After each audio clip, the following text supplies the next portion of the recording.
Hello students, welcome back to Creative Academy. आज हम यहाँ पे मैथ्स में जो टॉपिक करेंगे वो है परसेंटेज। देखो, परसेंटेज जो है एक बहुत ही ज़्यादा इंटरेस्टिंग और बहुत ही ज़्यादा इंपॉर्टेंट टॉपिक है। परसेंटेज एंड रेशो, ये जो दो चैप्टर्स आपके रहते हैं ना, ये आपको पूरे के पूरे अर्थमेटिक सेक्शन जो रहता है उसमें सबसे ज़्यादा ज़रूरी है, जिसको कह सकते हो ये बैकबोन है पूरे अर्थमेटिक सेक्शन की। क्योंकि आप अर्थमेटिक में जितने भी क्वेश्चंस देखोगे, चाहे वो टाइम वर्क है, टाइम डिस्टेंस है, स्पीड टाइम है, ट्रेन्स वाले क्वेश्चन है, बोट एंड स्ट्रीम वाले क्वेश्चन है, जितने भी आपको क्वेश्चन आते हैं, simple interest, profit loss, compound interest, जितने भी क्वेश्चन आते हैं सब में आपको परसेंटेज और रेशो देखने को मिलता है। ठीक है, तो अभी तो फिलहाल हम परसेंटेज ही आज के लेक्चर में कवर करेंगे, कुछ बेसिक समझेंगे, है ना। एक लेक्चर में तो ये वैसे भी कंप्लीट नहीं हो पाएगा। हम रेशो को फिर नेक्स्ट लेक्चर्स में करेंगे, नेक्स्ट जो हम करेंगे वो रेशो ही करेंगे। तो आज जो हम स्टार्ट कर रहे हैं वो है परसेंटेज। अब परसेंटेज में क्या क्या चीजें हमने इस वीडियो में समझनी है, क्या क्या चीजें हम यहाँ पे समझेंगे। देखो, परसेंटेज में आपको पहले तो बेसिक क्लियर करना है, फिर हम यहाँ पे शॉर्ट ट्रिक समझेंगे, फिर यहाँ हम एग्जाम लेवल के क्वेश्चंस परसेंटेज के करेंगे। परसेंटेज का मतलब क्या होता है? परसेंटेज का मतलब होता है परसेंट। मतलब कि आपने देखा होगा, जैसे सपोज आपके 10th क्लास में मान लो आपके 90% मार्क्स आए होंगे, 90% मार्क्स। अब वो 90% मार्क्स का क्या मतलब है कि टोटल में से आपके कितना पार्ट आप एक्वायर कर पाए हो, कितना पार्ट आप, कितने मार्क्स आप ला पाए हो, उसको रिप्रेजेंट कर रहा है ये 90%। अब जो 100% है वो रिप्रेजेंट कर रहा है टोटल मार्क्स को, है ना। अगर हम 10th की बात करें, 10th में आपके जो मार्क्स आए थे वो 100% टोटल मार्क्स को रिप्रेजेंट कर रहा था। सपोज आपका जो 10th में टोटल जो मार्क्स थे वो थे 700, ठीक है, और आपके आए उसमें 600, ठीक है। तो अगर हम यहाँ पे इसकी परसेंटेज फाइंड आउट करना चाहें तो परसेंटेज कैसे करते हैं? परसेंट फाइंड करने के लिए हम क्या करते हैं, जो मार्क्स आपके आए थे और जो टोटल मार्क्स है इनटू 100 कर देते थे, ठीक है। 0 से 0 काट देते थे, 600 को 7 से डिवाइड कर देंगे और आपका 7 8 56, 40 बचा, 7 5 35, 85 पॉइंट समथिंग समथिंग परसेंट आपका आंसर आएगा, ठीक है। अब अगर आपको उल्टा कहा गया हो, उल्टा यानी कि अगर आपको कहा गया हो 50% ऑफ 60, तो इसका क्या मतलब है? 50% का मतलब होता है 50/100 इंटू 60, है ना। ये होता है 1/2, और 1/2 ऑफ 60 इज 30, ठीक है। ये होता था जो हम बचपन में चीजें करते थे, समझते थे, है ना। अब यहाँ पे जो क्वेश्चन आते हैं वो आपने इस तरीके से नहीं करने कि आप 50/100 लिख रहे हो, इंटू 60 कर रहे हो। ये टोटली आपका क्या होगा? टाइम वेस्ट होगा। इसको करने का एक तरीका होता है कि 50% का मतलब क्या है। हम क्या समझते हैं, हम यहाँ पे परसेंटेज टू फ्रैक्शन समझते हैं। क्या करते हैं हम? परसेंटेज टू फ्रैक्शन को हम यहाँ पे समझते हैं। परसेंटेज टू फ्रैक्शन में क्या होता है कि आप, जैसे आपके पास 100% है, 100% का मतलब 100/100, और 100/100 से आप क्या समझते हो? 1/1। 100 1 जा 100, 100 1 जा 100, ठीक है। वैसे ही 50% से आप क्या समझते हो? 50% का मतलब होता है 50/100, विच इज 1/2। तो यही चीजें हम यहाँ पे सीख रहे हैं कि कैसे परसेंटेज को फ्रैक्शन में कन्वर्ट करना है, ताकि जो हमारे को क्वेश्चन आए हम उसमें उसमें जो भी चीजें इजीली कन्वर्ट कर दे, परसेंटेज गिवन है उसको इजीली फ्रैक्शन में याद रखे और फिर इजीली हम क्वेश्चन को सॉल्व कर दें, ठीक है। अब कहीं आपको लिख रखा है 33.33% ऑफ 900, तो आपके लिए तो ये बहुत ज्यादा मुश्किल हो जाएगा। ये 33.33% है, इसको तो ऐसे करना पड़ेगा 33.33/100 इंटू 900, है ना। ये तो बहुत ज्यादा है। फिर इसको 0 से 0 काटेंगे, फिर आप 9 से इसको मल्टीप्लाई करेंगे। पर इसकी जगह अगर आपको पता होगा कि 33.33% का मतलब होता है 1/3 इंटू 900, 3 3 9, 300, और इसका कोई शॉर्टकट नहीं है, आपको ये चीजें याद रखनी ही पड़ेगी और कुछ एक परसेंटेज आपको याद रखनी पड़ेगी। और कुछ एक मैं यहाँ पे आपको बताऊंगा कि वो जो आपने याद रखी है उनसे बाकी परसेंटेज कैसे आप यहाँ पे निकालते हो। अब जरूरी नहीं है कि आप हर केस में ऐसे बोलो कि हर केस में कि ये परसेंटेज आए, हमें उसका रेशियो पता हो। जब नहीं पता हो तो आप कैसे उसको इजीली थ्रू ट्रिक्स कैसे फाइंड आउट कर सकते हो वो हम यहाँ पे सीखेंगे, है ना। अब क्या परसेंटेज वही आएगी जो मैं करवाऊंगा, है ना। हो सकता है ना आपको रैंडम परसेंटेज भी तो आ सकती है। देखो एग्जाम जो भी सेट करता है, जो भी बनाता है, वो हमेशा परसेंटेज को इस तरीके से डालता है कि आप इजीली उसको रेशियो में कन्वर्ट कर सके, है ना।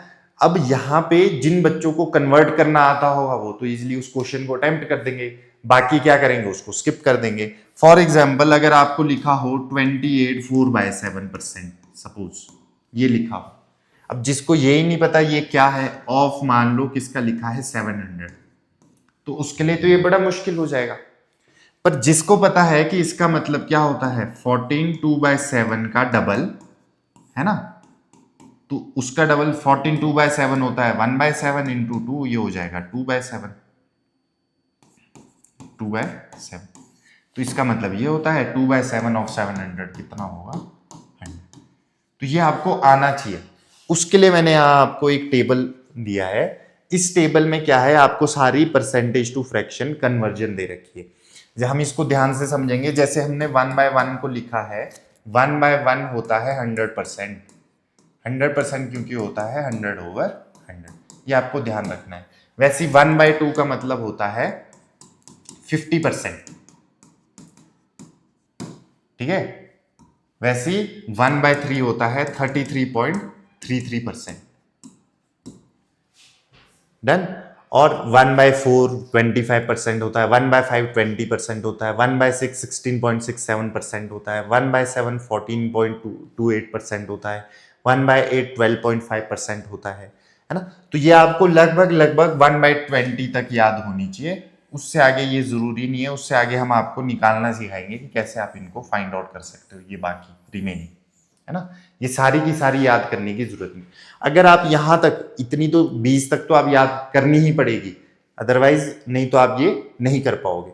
अब वैसे तो 10 तक जिसको याद होती है वो फर्दर भी कर सकता है। देखो अगर आपको 10 तक याद है सपोज, है ना, 10 तक याद है और आपको आ गया कहीं पे, जैसे हम ये एग्जांपल लेते हैं 12.5%, इसको बड़े ध्यान से समझेंगे। 12.5% का मतलब है 1/8, ठीक है। अब अगर आप ध्यान दें 12.5 का डबल होता है 25%, है ना। या फिर हम इसको उल्टे से समझ ले, शायद आपको ज्यादा अच्छे से समझ आए। अभी हमने बोला 12.5 होता है 1/8%, 25% का मतलब आपको पता है कितना है, 25% होता है 25% इज 1/4, ठीक है। अब अगर मैं इस 25% का हाफ करूं तो वो कितना आ जाएगा 12.5। 25 का आधा कितना हुआ 12.5। और 1/4 का हाफ अगर हम करें, जब इसका हाफ किया तो इसका भी हाफ करेंगे, वो 1/8 आएगा। तो अगर आप ध्यान दोगे तो 12.5% का मतलब क्या होता है 1/8। ये इसी से निकली है ना, इसी से निकालना आसान है। अब वापस इसी पे आओ, देखो आपके पास है 12.5%, उसका मतलब होता है 1/8। अब मैं 12.5% का हाफ करूं, 2 6 12, 2 2 4, 2 5 10, 6.25% आएगा। तो 1/8 का मतलब इसका भी हाफ करना पड़ेगा, तो ये कितना आ जाएगा 1/16।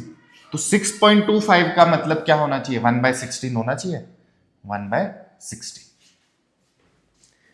ठीक है। सॉरी। अच्छा, जैसे आपके पास सपोज दे रखा है 14.28, 14.28%। अब मेरे को इसका नहीं निकालना, इसके दुगने का निकालना, इसका डबल का निकालना है। इसका डबल क्या है 2 8 16, 2 2 4 1 5, 2 4 8, 2 1 2, 28.56%। 14.28 का मतलब होता है 1/7। तो 28, जब 14.28 के डबल का मतलब है 28.56%, तो 1/7 का भी डबल करना पड़ेगा विच इज 2/7। तो समझ रहे हो, जब आपने परसेंटेज उससे डबल की करनी है तो इंटू 2, जब उससे आधे से आधे की भी करनी है divided by 2, divided by 2, divided by 4, जैसा भी आपको पूछा गया, है ना। जैसे सपोज मैं आपको एक चीज और समझाता हूं। सपोज आपको आ गया 37.5%, सपोज बहुत ज्यादा यूज होता है 37.5%। अब आपको ये समझ नहीं आ रहा कि 37.5% किसके टेबल में आता है ना।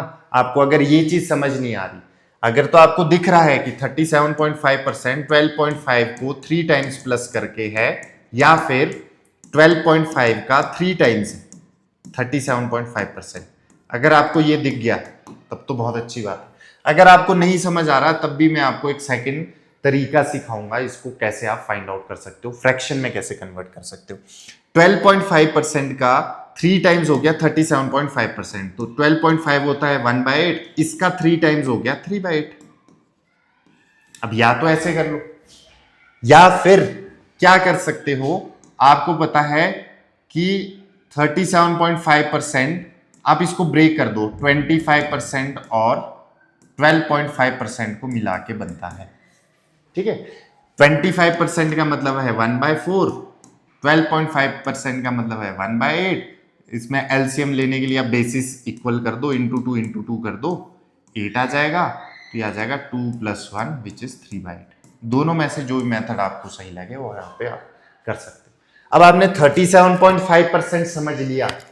अब आपको मैं अगर पूछूं कि 62.5% कितना होता है, ठीक है, आपने 37.5% समझ लिया। 37.5% का मतलब कितना है, 3/8। अगर मैं आपको यहां पे 62.5% पूछ लूं तब तब कितना होगा। अब ध्यान देंगे, अगर 100% में से, दो तरीके, 100% में से 37.5% निकालोगे तो कितना बचेगा, 62.5% बचेगा, ठीक है। अब ये 62.5% कितना 100 में से निकाल के हुआ ना, तो आप 100 को लेते हो 1/1, 1/1 में से अगर आप 3/8 माइनस कर दोगे कितना आ जाएगा, 8, 8 - 3 5/8। या फिर जब आपको पता है कि 37.5% 3/8 है, 62.5% 100 में से इसको निकाल के, तो इसको 100% मानेंगे, इसको 37.5% मानेंगे। अब 100% माने के 8 में से अगर 3 निकालेंगे तो कितना बचेगा, 5 आउट ऑफ 8। इस तरीके से आप इसको कर सकते हैं। वैसे ही आपने क्या करना है, मान लो आपने करना है, अब यहां से मैं आपको कुछ एक क्वेश्चन देता हूं, जरा हम ट्राई करेंगे। वो जो आपको टेबल यहां पे मैंने दिया था, इसको आप स्क्रीनशॉट ले लो, देख लो, याद कर लो, लिख लो। 1/20 तक आपको ये क्लियरली आना चाहिए ताकि आप इजीली कोई भी क्वेश्चन को यहाँ पे सॉल्व कर सको, है ना। अब आपको क्वेश्चन आते हैं, सपोज ऐसा कुछ क्वेश्चन आता है, 43% ऑफ 400। एक इजी सा एग्जांपल ले लेते हैं हम यहाँ पे, ठीक है। अब हमें यहां पे 43% ऑफ 400 फाइंड करना है, तो हमें ऐसा करने की जरूरत नहीं है, ये है ना। इसमें कॉन्सेप्ट समझना है। अभी तो 400 है ना, 400 है तो 100 से 100 कट रहा है, 4 3 12, 4 4 16, 172 आपके पास आंसर आएगा। पर इसको करने का एक और तरीका भी होता है। वो तरीका क्या है, आपको क्या करना है, आपको पता है कि ये 43% जो है 40% प्लस 3% मिलके बना। अभी तो 400 है ना, 400 के जगह कुछ और वैल्यू होती है ना। हम इसको एक इजी एग्जांपल से ले रहे, इजी एग्जांपल से हम समझ रहे ताकि हमें ये अच्छे से समझ आ जाए। जब समझ आ जाएगा तो हम थोड़ा मुश्किल सा क्वेश्चन यहाँ पे सॉल्व करने की कोशिश करेंगे। अब 40% प्लस 3% का मतलब भी 43% होता है। आप क्या करो, इस 400 का 40% और 3% निकाल दो 400 का। अब 400 का 40% तो आप नहीं फाइंड कर पाओगे डायरेक्टली। मैं जस्ट एक सिनेरियो बता रहा हूं आपको कि अगर आपको 40% ऑफ 400 निकालना है, आप ओरली 10% निकाल सकते हो 400 का। 400 का 10% कितना होता है, 40। तो क्या 4 बार 10% को प्लस करके 40% बनता है, 4 बार 10% को प्लस करके 40% बनता है। मतलब अगर 10% 40 है ये वाला 10 भी 40 होगा, ये वाला 10 भी 40 होगा और ये वाला 10 भी 40 होगा। कितना आएगा आपके पास? 4 4 4 4 कितना आएगा? 160। तो 40% तो निकल गया हमारे पास 160। अब निकालना है 3%। 400 का 1% डिवाइडेड बाय 100 हो गया 4, है ना। 400 का 1% का मतलब कितना हुआ? 1/100 कर देंगे विच इज 4। 1% ये है तो 3%, 3 इंटू 4 कितना आएगा? 12। तो 3% हो गया 12। 160 में अगर 12 प्लस करेंगे कितना आएगा? 172। ये एक तरीका है इसको करने का, ठीक है। एक और एग्जाम्पल के साथ देखते हैं। अब ये तो 400 था तब आसान था, है ना। इसकी जगह कुछ और होता है तब आपको बहुत ज्यादा टाइम लग जाएगा। जैसे सपोज मैंने आपको बोला 400 वाला हो गया ना, हम करते हैं 888 का कितना परसेंट ले लो आप ले लो 28%, सपोज 28% ऑफ 888, है ना। अब इसको अगर हमें नॉर्मल तरीके से करना पड़े तो हमें क्या करना पड़ेगा? 28/100 इंटू 888। एक दो बार कट जाएगा, है ना, 4 से कट जाएगा, 4 25 जा 4 4 से वो, फिर आपको 28 से उसको मल्टीप्लाई करना। या उससे आसान तरीका समझ रहे हो क्या है कि आप क्या करो, इस 28 को 10% प्लस 10% प्लस 8%, है ना। अब इस 8% को भी फर्दर आप कर सकते हो 1% का 8 टाइम्स, ठीक है। तो हम क्या करेंगे, इसका 10% हमें ओरली दिख रहा है 88.8। 10% 888 का 10% कैसे निकलेगा? 10/100, तो 0 से 0 और एक पॉइंट यहां लग जाएगा 88.8। ये वाले 10% का भी मतलब है 88.8। ये वाले 8% का मतलब क्या है अब समझेंगे। अब 1% का मतलब हुआ 88 का 888 का 888 का 1% हुआ 1/100 और ये बन जाएगा 8.88। इसका 8 टाइम्स कितना हुआ? 8 8 जा 64, 8 8 जा 64 और 6 कितना हो गया? 70। 64 और 7 हो गया 71, 71.04। तो 71.04 इसका 8% आ जाएगा। तो कितना बन गया? 4 8 8 16 8 8 16 17 18 24 248.64। ये आपका आंसर आ जाएगा। तो ये एक तरीका है ब्रेक करके किसी भी क्वेश्चन को करने का, है ना। अब यहां ये थोड़ा सा ज्यादा ही टफ मैंने आपको क्वेश्चन दे दिया था, पर आप समझ रहे हो कि आपको इतना सारा ना नहीं तो आपको क्या करना पड़ता? 888 को 28 से मल्टीप्लाई करना पड़ता।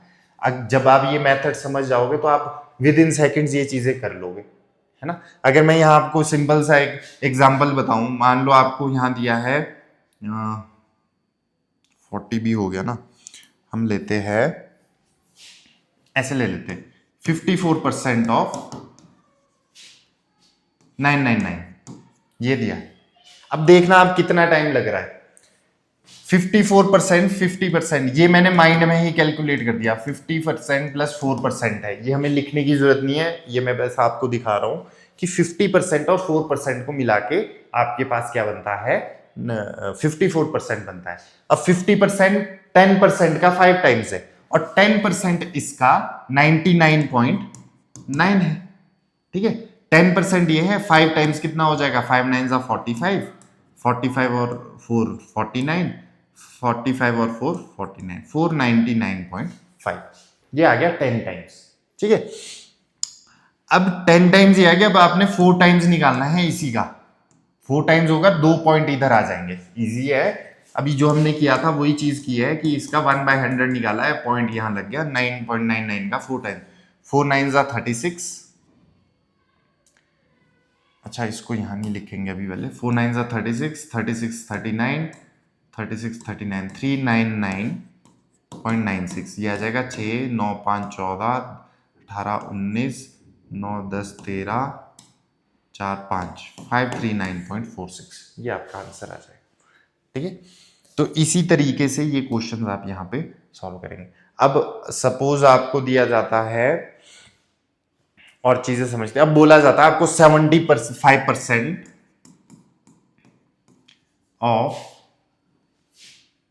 75% ऑफ 444 ये बोला जा रहा है ना। अब 75% आप ऐसा थोड़ी भी करोगे 75/100 करोगे फिर इंटू 444 करोगे फिर काटोगे, है ना। तो आपको जब पता है कि 100% में से 25% निकाल दो तो आपके पास क्या बचता है, 75% बचता है ना। 25% का मतलब है 1/4, 4 में से 1 निकाल दो, कितना बचा, 3/4। तो 75% का मतलब क्या हुआ, 3/4, जो अभी मैंने आपको पीछे समझाया। ये 100% को रिप्रेजेंट कर रहा है, ये 25% को रिप्रेजेंट कर रहा है। 4 में से 1 निकाला, 3/4 आपके पास बचेगा। 444 का 3/4 अगर आप करोगे तो 111333 आ जाएगा। ये आपका आंसर है। क्लियर है बात, है ना। तो यही चीज हम यहाँ पे क्लियर करना चाहते थे, यही चीज आपको इस वीडियो में मैं समझाना चाहता था कि परसेंटेज टू फ्रैक्शन बहुत ज्यादा जरूरी है अगर आपने परसेंटेज को बहुत ज्यादा जल्दी से करना, ठीक है। तो बाकी इससे आगे हम कंटिन्यू नेक्स्ट लेक्चर में करेंगे, नेक्स्ट क्लास में।